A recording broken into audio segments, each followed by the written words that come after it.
നമസ്കാരം, വിനയാസ് വീഡിയോയിലേക്ക് എല്ലാവർക്കും സ്വാഗതം. എല്ലാവർക്കും വളരെയധികം ഉപകാരപ്പെടുന്ന കുറച്ച് ടിപ്സുകളൊക്കെ കളക്ട് ചെയ്തിട്ടാണ് ഇന്നും എത്തിയിരിക്കുന്നത്. അതുകൊണ്ട് തന്നെ എല്ലാവരും വീഡിയോ ഒന്ന് സ്കിപ്പ് ചെയ്യാതെ മുഴുവനായിട്ട് കാണാനായിട്ട് ശ്രമിക്കുക. നമ്മുടെ ചാനൽ സബ്സ്ക്രൈബ് ചെയ്യാതെ കാണുന്ന കൂട്ടുകാരുണ്ടെങ്കിൽ സബ്സ്ക്രൈബ് ചെയ്ത് ബെല്ലൈക്കൺ കൂടുന്ന എനേബിൾ ചെയ്ത് വെച്ചേക്കുക കേട്ടോ. എങ്കിൽ മാത്രമേ നെക്സ്റ്റ് വീഡിയോ ഇടുമ്പോൾ നിങ്ങൾക്ക് കറക്റ്റായിട്ട് ആ നോട്ടിഫിക്കേഷൻ കിട്ടത്തുള്ളൂ. അപ്പം നമുക്ക് സമയം കളയേണ്ട, നേരെ വീഡിയോയിലേക്ക് പോകാം. Tip number 1. ഞാനിവിടെ ഒരു കുക്കർ എടുത്തിട്ടുണ്ട്. അതിലോട്ട് ഇങ്ങനെ 2 പിടിയോളം ഇരുമ്പിൻ പുളിയാണ് ഇട്ട് കൊടുക്കുന്നത്. അതിനുശേഷം അതിലേക്ക് ഏകദേശം 2 ഗ്ലാസ്സോളം വെള്ളമാണ് ഒഴിച്ചു കൊടുക്കുന്നത്. ഇനി നമുക്ക് ഇത് നല്ലതുപോലെ ഒന്ന് വേവിച്ചെടുക്കണം. ഇപ്പം കുക്കറിലിട്ടിട്ട് ഒരു 2 വിസിൽ അല്ലെങ്കിൽ 3 വിസിൽ അടുപ്പിച്ചാൽ മതി. അപ്പം ഞാൻ ഇതൊന്ന് വേവിച്ചെടുത്തതിന് ശേഷം ഇനി നിങ്ങളെ കാണിക്കാം. അപ്പോൾ ഇതാ പുളി ഇവിടെ നന്നായിട്ടൊന്ന് വെന്ത് ഏകദേശം ഒന്ന് തണുത്ത് വന്നിട്ടുണ്ട് കേട്ടോ. അപ്പോൾ ഇതുകൊണ്ട് ഇതേപോലെ വെന്തിട്ടുണ്ട്. ഇനി നമുക്കിതൊരു മിക്സിയുടെ ജാറിലിട്ടിട്ട് നല്ലതുപോലെ ഒന്ന് അരച്ചിട്ടെടുക്കണം. അപ്പോൾ അരച്ചെടുക്കുമ്പം ഈ വെള്ളം ഉപയോഗിച്ച് അരച്ചാൽ മതി കേട്ടോ, വേറെ വെള്ളമൊന്നും ചേർക്കണ്ടേ. അപ്പം ഞാൻ ഇനി ഒന്ന് അരച്ചെടുത്ത ശേഷം കാണിച്ചു തരാം. നമ്മുടെ വീടുകളിൽ നമ്മൾ ടൈലുകൾ ഇടാറുണ്ട്. പ്രത്യേകിച്ച് വാൾ ടൈലുകളിലും അതുപോലെ തന്നെ 4 ടൈലുകളിലുമൊക്കെ അതിൻ്റെ ആ ഇടയിൽ ഇരിക്കുന്ന അഴുക്ക് നമ്മൾ ക്ലീൻ ചെയ്യുമ്പം കറക്റ്റായിട്ട് പോകാറില്ല. അപ്പം ആ ഒരു ചെളിയൊക്കെ നല്ല ഈസി ആയിട്ട് പോകാൻ വേണ്ടിയിട്ടുള്ള നല്ല അടിപൊളി ഒരു ടിപ്പാണ് നമ്മളിപ്പം ചെയ്തുകൊണ്ടിരിക്കുന്നത്. അരച്ച് എടുത്ത ഇരുമ്പുളി നമുക്കിതുപോലൊന്ന് അരിച്ചും കൂടി എടുക്കണേ. നമ്മുടെ നാട്ടിലൊക്കെ സുലഭമായിട്ട് കാണുന്ന ഈ ഇരുമ്പൻ പുളിയുടെ ഈ ഒരു ഗുണം നമുക്ക് വളരെയധികം ഉപയോഗപ്രദമാണ്. അപ്പോൾ ഈ ഇരുമ്പൻ പുളി നമ്മൾ വിചാരിക്കുന്നത് പോലെ നിസ്സാരക്കാരനല്ല കേട്ടോ. വളരെയധികം ഉപകാരങ്ങളുണ്ട് നമുക്ക് ഈ ഇരുമ്പൻ പുളി വെച്ചിട്ട്. അരിച്ചെടുത്ത ഈ മിശ്രിതത്തിലേക്ക് നമുക്ക് 2 സ്പൂൺ ഉപ്പിട്ട് കൊടുക്കാം. അതുപോലെ തന്നെ കുറച്ച് വിനാഗിരിയാണ് ഒഴിച്ചു കൊടുക്കുന്നത് അടുത്തതായിട്ട്. ഇനി നമുക്കിതിലേക്ക് 2 സ്പൂൺ സോപ്പ് പൊടി ചേർത്ത് കൊടുക്കാം കേട്ടോ. സോപ്പ് പൊടിയോ അല്ലെങ്കിൽ ഡിഷ് വാഷോ ചേർത്താൽ മതി, ഏതായാലും കുഴപ്പമില്ല. പിന്നെ നമുക്കിതിലോട്ട് ചേർത്ത് കൊടുക്കേണ്ടത് ബേക്കിംഗ് സോഡയാണ്. അപ്പോൾ ഏകദേശം 2 സ്പൂണോളം ബേക്കിംഗ് സോഡ കൂടി ചേർത്ത് കൊടുക്കുന്നുണ്ട്. നന്നായിട്ട് മിക്സ് ചെയ്ത് കൊടുക്കുന്നുണ്ട്. ഇപ്പം നമ്മളിവിടെ ഉണ്ടാക്കിയിരിക്കുന്നത് നല്ല അടിപൊളി ഒരു ക്ലീനിങ് സൊല്യൂഷനാണ്. അപ്പം വളരെ ചിലവ് കുറഞ്ഞ രീതിക്കാണ് നമ്മളിത് ഉണ്ടാക്കിയിരിക്കുന്നത്. എല്ലാവർക്കും വീടുകളിൽ ചെയ്യാവുന്നതേ ഉള്ളൂ. നമ്മുടെ ബാത്റൂം ടൈൽസിലെ മഞ്ഞക്കറകളും ക്ലോസറ്റിലെ മഞ്ഞക്കറകളും അതുപോലെ തന്നെ വാൾ ടൈലിലെ കറകളൊക്കെ പോകാൻ വേണ്ടിയിട്ട് വളരെ നല്ലതാണ്. പാത്രം കഴുകാനും അതുപോലെ സിങ്ക് ക്ലീൻ ചെയ്യാനും കൗണ്ടർ ടോപ്പ് ക്ലീൻ ചെയ്യാനും ഒക്കെ പറ്റിയ നല്ല ഒരു ക്ലീനിങ് സൊല്യൂഷനാണ് നമ്മളിവിടെ ഉണ്ടാക്കിയിരിക്കുന്നത്. അപ്പോൾ എല്ലാവരും ഇതൊന്ന് ട്രൈ ചെയ്ത് നോക്കുക. ഞാനിതിപ്പോൾ ഒരു ബോട്ടിലേക്കൊന്ന് ആക്കിയിട്ടുണ്ട്. അപ്പോൾ ട്രൈ ചെയ്ത് നോക്കുക. എന്നിട്ട് നിങ്ങളുടെ അഭിപ്രായങ്ങളും നിർദ്ദേശങ്ങളും ഒക്കെ അറിയിക്കാൻ വേണ്ടിയിട്ട് മറക്കരുതേ. Tip number 2. ഞാനിവിടെ ഒരു പാത്രത്തിൽ 2 ഗ്ലാസ് വെള്ളം എടുത്തിട്ടുണ്ട്. എന്നിട്ടത് ഗ്യാസ് സ്റ്റോപ്പിലേക്ക് വെച്ചു. ഈ വെള്ളം ഒന്ന് നന്നായിട്ടൊന്ന് തിളച്ച് വരട്ടെ. അപ്പോൾ നമുക്കറിയാമല്ലോ, ഇപ്പം തണുപ്പ് കാലമാണ്. അതായത് മഴയൊക്കെ തുടങ്ങി, എല്ലായിടത്തും നന്നായിട്ട് തന്നെ മഴ പെയ്യാൻ തുടങ്ങിയിട്ടുണ്ട്. അപ്പോൾ ഈ ഒരു സമയത്ത് തൊണ്ടവേദനയൊക്കെ വരാനുള്ള സാധ്യത വളരെ കൂടുതലാണ്. അതായത് തൊണ്ടവേദന വന്നു കഴിഞ്ഞാൽ പിന്നെ അത് ഈ ഒരു കാലാവസ്ഥ മാറുന്നതിനനുസരിച്ചിട്ട് നമുക്കത് പൂർണ്ണമായിട്ടും പോകാനായിട്ട് കുറേ സമയമെടുക്കും. നന്നായിട്ട് തിളച്ച് വന്ന വെള്ളത്തിലേക്ക് 1 സ്പൂൺ ഉപ്പ് ഇട്ട് കൊടുത്തിട്ടുണ്ട്. അതോടൊപ്പം തന്നെ 1/2 ടീസ്പൂണോളം മഞ്ഞൾപ്പൊടിയും കൂടെ ചേർത്ത് കൊടുക്കുന്നുണ്ട്. അപ്പോൾ നമുക്കറിയാം, തൊണ്ടവേദന വന്നാൽ നമ്മൾ ആദ്യം ചെയ്യാറുള്ളൊരു കാര്യമാണ് ഉപ്പുവെള്ളം വായിൽ കവിൾക്കൊള്ളുക എന്നുള്ളത്. പണ്ട് കാലത്തെ ആൾക്കാരൊക്കെ എപ്പോഴും പറയാറുള്ളൊരു കാര്യമാണ് ഈ തൊണ്ടവേദനയൊക്കെ വന്നു കഴിഞ്ഞാൽ ഉപ്പുവെള്ളം കവിൾക്കൊള്ളുക എന്നുള്ളൊരു കാര്യം. ഇനി ഇതിലോട്ട് ഞാൻ ചേർത്ത് കൊടുക്കുന്നത് കുറച്ച് കുരുമുളക് ചതച്ചത് അല്ലെങ്കിൽ പൊടിച്ചതോ ഇടാം. അപ്പോൾ ഇത്രയും ചേർത്ത് കൊടുത്തിട്ട് നമുക്ക് നന്നായിട്ടൊന്ന് ഇളക്കാം കേട്ടോ. അതിനുശേഷം നമുക്ക് ആ ഫ്ലെയിം അങ്ങോട്ട് ഓഫ് ചെയ്യാം. ഇനി ഇത് ചെറു ചൂടോട് കൂടി നമുക്ക് ഗാർഗിൾ ചെയ്യാവുന്നതാണ്. അപ്പോൾ ഈ മഞ്ഞൾപ്പൊടിയൊക്കെ നമ്മൾ ചേർത്തിരിക്കുന്നത് കൊണ്ട് തന്നെ തൊണ്ടയിലെ അതായത് മുറിവ് അതുപോലെ അണുബാധ അങ്ങനെ എന്തെങ്കിലുമൊക്കെ ഉണ്ടെങ്കിൽ അതൊക്കെ പൂർണ്ണമായിട്ടും മാറാൻ വേണ്ടിയിട്ട് ഈ മഞ്ഞളും അതായത് ഉപ്പുപൊടിയും അതുപോലെ തന്നെ കുരുമുളകും ഒക്കെ സഹായിക്കും.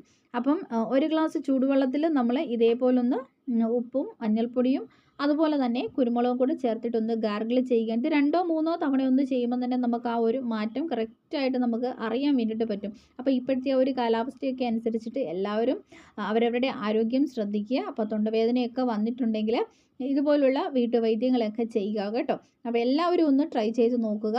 എന്നിട്ട് നിങ്ങളുടെ അഭിപ്രായങ്ങളും നിർദ്ദേശങ്ങളും ഒക്കെ അറിയിക്കാൻ വേണ്ടിയിട്ട് മറക്കരുതേ. Tip number 3. ഞാനിവിടെ ഒരു മൺചട്ടിയാണ് എടുത്തിരിക്കുന്നത്. അപ്പോൾ ഇത് കണ്ടോ, നിങ്ങൾക്ക് കണ്ടാൽ തന്നെ അറിയാം, ഇതുണ്ട് ഇവിടെ എല്ലാം പൊട്ടിയിട്ടുണ്ട്. അപ്പോൾ നമ്മൾ മൺചട്ടിയൊക്കെ നോക്കി വാങ്ങിക്കണം കേട്ടോ നന്നായിട്ട്.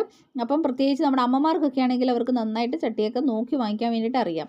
അപ്പം ഇതുണ്ട്, ഈ ചട്ടി ഇപ്പോൾ അധികം ഉപയോഗിച്ചൊന്നുമല്ല, പക്ഷേങ്കിൽ ഇത് നോക്കിയാൽ തന്നെ അറിയാമല്ലോ, ഇതുണ്ട് ഇവിടെ എല്ലാം പൊട്ടിയിട്ടുണ്ട്. അപ്പോൾ ഞാനിതിൽ കുറച്ച് വെള്ളം ഒഴിച്ചൊന്ന് കാണിച്ചു തരാവേ. ഇതുണ്ട് വെള്ളം ഒഴിച്ച് കഴിഞ്ഞപ്പം ഇതാണ് സ്ഥിതി. നല്ലതുപോലെ വെള്ളം ലീക്കായിട്ട് പോകുന്നുണ്ട്.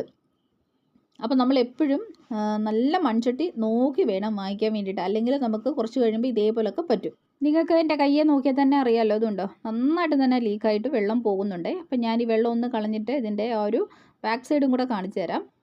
അപ്പോൾ ഇത് കണ്ടോ, ഈ പൊട്ടിയ ഈ ഭാഗത്തൂടെ എല്ലാം വെള്ളം നന്നായിട്ട് തന്നെ പോകുന്നുണ്ട്. അപ്പോൾ സാധാരണ നമ്മുടെ ചട്ടിയൊക്കെ ഇങ്ങനെ പൊട്ടിപ്പോയാൽ പിന്നെ നമ്മളത് ഉപയോഗിക്കത്തില്ല, അങ്ങ് മാറ്റി വെച്ചിട്ട് പുതിയൊരെണ്ണം വാങ്ങിക്കുകയാണ് ചെയ്യാറ്.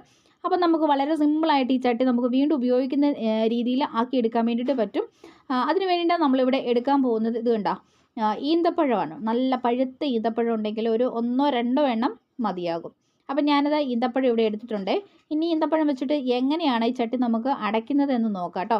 ഈന്തപ്പഴം ഇതുപോലെ എടുത്തിട്ട് കൈകൊണ്ട് നന്നായിട്ടൊന്ന് ഉടച്ചിട്ടെടുക്കണം. ഈ ഒരു രീതിക്ക് എടുത്തിട്ട് നമുക്ക് ആ പൊട്ടിയ ഭാഗത്തൊക്കെ ഇതേപോലെ നന്നായിട്ടൊന്ന് അപ്ലൈ ചെയ്ത് കൊടുക്കുക കേട്ടോ. അപ്പം നന്നായിട്ട് തേച്ച് കൊടുക്കുക എല്ലായിടത്തും. അപ്പം ഇവിടെയൊക്കെ ഞാൻ തേച്ച് കൊടുത്തിട്ടുണ്ട്. ഇനി നമുക്കിതിൻ്റെ പുറം ഭാഗത്തും ഇതേപോലെ നന്നായിട്ടൊന്ന് തേച്ച് കൊടുക്കുക. അപ്പോൾ നിങ്ങൾ തേക്കുമ്പം നല്ല കട്ടിക്ക് തേക്കണം, എന്നാൽ അവിടെ ഇവിടെയായിട്ട് ഇങ്ങനെ ഒത്തിരി പൊങ്ങി നിൽക്കുന്ന രീതിക്ക് തേച്ച് കൊടുക്കുകയും ചെയ്യരുത്. നന്നായിട്ട് കൈ വെച്ചിട്ട് ഈ ഈന്തപ്പഴം ഉടയ്ക്കണം. അതുകൊണ്ടാണ് ഞാൻ പറഞ്ഞത്, നല്ല പഴുത്ത ഈന്തപ്പഴം എടുക്കുകയാണെങ്കിൽ നമുക്കത് കറക്റ്റായിട്ട് തന്നെ ചെയ്യാൻ വേണ്ടിയിട്ട് പറ്റും. അപ്പോൾ ഇതുകൊണ്ടോ ഞാൻ എല്ലായിടത്തും ഇതേപോലൊന്ന് അത്യാവശ്യം പൊട്ടിയ സ്ഥലങ്ങളിലെല്ലാം തന്നെ ഈന്തപ്പഴം നന്നായിട്ടൊന്ന് തേച്ച് കൊടുത്തിട്ടുണ്ട്. കൈ വെച്ചിട്ട് നന്നായിട്ട് തേച്ച് കൊടുത്താൽ മതി. അടുത്ത സ്റ്റെപ്പ് എന്ന് പറയുന്നത്, ഇത് നമ്മൾ ഓവനിൽ വെച്ചിട്ട് നന്നായിട്ടൊന്ന് ചൂടാക്കി എടുക്കാൻ വേണ്ടിയിട്ട് പോവുകയാണ്. അപ്പോൾ ഓവൻ ഞാൻ 180 ഡിഗ്രി സെൽഷ്യസിലൊന്ന് പ്രീഹീറ്റ് ചെയ്തിട്ട് ഒരു 45 മിനിറ്റ് നമുക്കിതൊന്ന് നന്നായിട്ടൊന്ന് ചൂടാക്കിയിട്ട് എടുക്കാം കേട്ടോ. അപ്പോൾ നമുക്കിത് നല്ല കറക്റ്റായിട്ട് സെറ്റായിട്ട് കിട്ടുന്നുണ്ട്. അപ്പോൾ ഇതാ ഞാൻ ഓവൻ ഓപ്പൺ ചെയ്തു അതിലേക്ക് വെച്ച് കൊടുക്കുന്നുണ്ട് കേട്ടോ. ഇനി 45 മിനിറ്റ് ഒന്ന് സെറ്റ് ചെയ്തിട്ടുണ്ട്. അതിനുശേഷം നമുക്ക് നോക്കാം. അപ്പോൾ ഈ ഒരു സമയത്ത് നിങ്ങൾക്ക് എന്തെങ്കിലും ബേക്ക് ചെയ്യാനുണ്ടെങ്കിൽ ഇതിൻ്റെ സൈഡിലേക്ക് വെച്ച് കൊടുത്താൽ നമുക്ക് ബേക്കായി കിട്ടുന്നതായിരിക്കും കേട്ടോ. അപ്പോൾ ഇതിന് വേണ്ടിയിട്ട് തന്നെ കറണ്ട് ചാർജ് കളയണം എന്ന് ഞാൻ പറയത്തില്ല. നമ്മൾ എന്തെങ്കിലും ചെയ്യുന്ന കൂട്ടത്തിൽ ആ ഒരു സൈഡിൽ ഇതൊന്ന് വെച്ച് കൊടുത്താലും മതി കേട്ടോ. അപ്പം എന്തായാലും നമുക്കിതൊന്ന് ചൂടാക്കി എടുക്കാം. നിങ്ങൾക്ക് നമ്മുടെ വീഡിയോസൊക്കെ ഇഷ്ടപ്പെടുന്നുണ്ടെങ്കിൽ നമ്മുടെ വീഡിയോയ്ക്ക് ഒരു ലൈക്ക് തരാൻ വേണ്ടിയിട്ട് മറന്നു പോകരുത് കേട്ടോ. അതുപോലെ ഷെയർ ചെയ്യാനും മറന്നു പോകല്ലേ. ഇപ്പം 45 മിനിറ്റ് കഴിഞ്ഞിട്ടുണ്ട്. നമ്മുടെ ചട്ടി നല്ല അടിപൊളിയായിട്ട് തന്നെ റെഡിയായി കിട്ടിയിട്ടുണ്ട് കേട്ടോ. അപ്പോൾ ഈ ചൂടൊന്ന് ആറിക്കഴിഞ്ഞതിന് ശേഷം നമുക്കതൊന്ന് ചെക്ക് ചെയ്ത് നോക്കാവേ.